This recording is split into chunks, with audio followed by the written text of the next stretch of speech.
বন্ধুরা, বুলেট সরোজিনীতে দেখা গিয়েছে যে রণ আর অরো সরোজিনীকে না পেয়ে থানায় যায়। এরপর যেখানে সরোজিনীকে লাস্ট ওরা দেখতে পেয়েছিল সেখানকার রাস্তার সিসিটিভি ক্যামেরা চেক করে আর করে সমস্ত ফুটেজ নেয়। এরপরে পুলিশ জানায় যে সরোজিনীকে কোথায় নিয়ে যাওয়া হয়েছে আর কিভাবে নিয়ে যাওয়া হয়েছে। বলে একটা গাড়ির সাথে প্রথমে ধাক্কা লাগে, তারপর গাড়ি থেকে একজন ভদ্রলোক বেরিয়ে সরোজিনী ম্যাডামকে তুলে নিয়ে যায়। তবে পুলিশ প্রথমে আন্দাজ করে এটা হয়তো কিডন্যাপিং কেস হতে পারে। তখন রণ আর অরো তো ভয় পেয়ে যায়। এরপরে বলে লোকেশানও ট্র্যাক করা গেছে, যদি সেই লোকেশানেই ম্যাডামকে পাওয়া যায় তাহলে তো খুবই ভালো। এরপরে রণ আর অরোর সাথে কিছু পুলিশও পাঠিয়ে দেয়। এদিকে দেখা যায় যে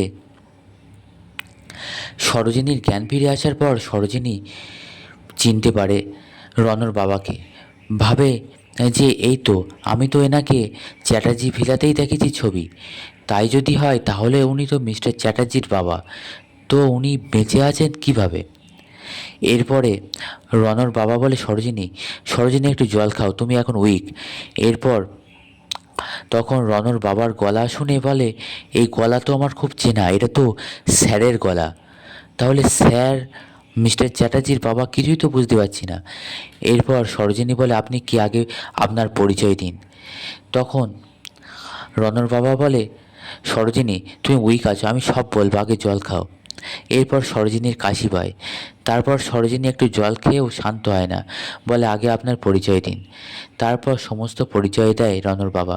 বলে হ্যাঁ, তুমি ঠিকই ধরেছ, আমি রণদেব চ্যাটার্জির বাবা এবং তোমার স্যার।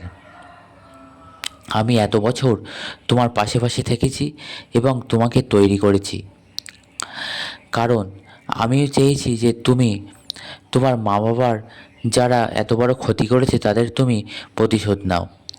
আর এটা তোমার লক্ষ্য একার নয়, এটা আমারও লক্ষ্য। তখন সরোজিনী বলে, আপনার লক্ষ্য মানে? তখন রণর বাবা বলে, হ্যাঁ, কারণ আমাকে অনেক বছর আগে যারা মেরে ফেলতে চেয়েছিল, আমি চেয়েছিলাম তাদের ওপর প্রতিশোধ নিতে। এরপর দেখা যায় এমন সময় চলে আসে রণ আর অরো। তখন বলে সরোজিনী, সরোজিনী আপনি ঠিক আছেন তো? আর আপনি আপনি ওনাকে কিডন্যাপ করতে চেয়েছিলেন। এই বলেই যখন রণর বাবাকে যখন ঘুরিয়ে ধরে তখন দেখে যে নিজের বাবা। তখন বলে যে বাবা আমি ঠিক দেখছি?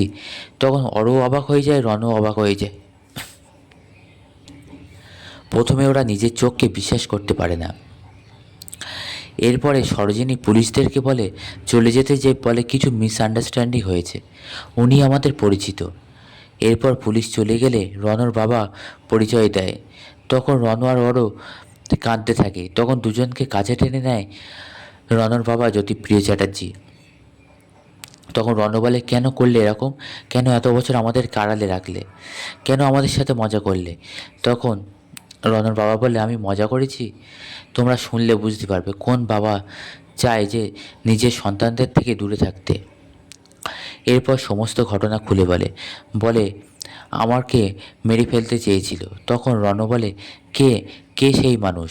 তখন রণর বাবা সমস্ত ঘটনা বলে, বলে সেই মানুষ আর কেউ না, তোমাদের মা রাগিনী চ্যাটার্জি। যেটা শুনে ওরা দুজন অবাক হয়ে যায়। এরপর আরও বলে যে তার সাথে আছে তোমাদের দাদু। এরপরে তখন সরোজিনী বলে, উনি শুধু একাই নয়, দাদুর সাথে আছে মামা রাতুল। এরপর একে একে সমস্ত ঘটনা বলে, কিভাবে ব্যবসার মধ্যে ইনভলভ হল রাগিনী, আর কেনই বা জ্যোতিপ্রিয় চ্যাটার্জিকে সরাতে চেয়েছিল। যেগুলো শুনে আরও অবাক হতে থাকে রণ আর অরো। বন্ধুরা, তারপর এই সমস্ত কিছু শুনে শেষমেশ রণ কি স্টেপ নেয় সেটাই হলো দেখার। এদিকে দেখা যায় আগামী পর্বে দেখা যাবে সরোজিনী বলে যে মিস্টার চ্যাটার্জি, আমি আর আপনাকে বাধা দেব না। আমাদের দুজনের এই দেখা হওয়া, দুজনের একসাথে জুড়ে যাওয়া, আর আমিও আপনাকে এই যে ভালোবেসে ফেলেছি, সব কিন্তু পরিস্থিতির শিকার। আর আমরা যে এই দুজনে এক হয়েছি, এর পরেও যদি আপনি চান যে আমি আপনার জীবন থেকে চলে যাই, আমি বাধা দেব না। বন্ধুরা, এরপরে কি রণ সরোজিনীকে কাছে টেনে নেবে? কী হতে চলেছে আগামী পর্বে জানতে চোখ রাখুন আমাদের চ্যানেলে।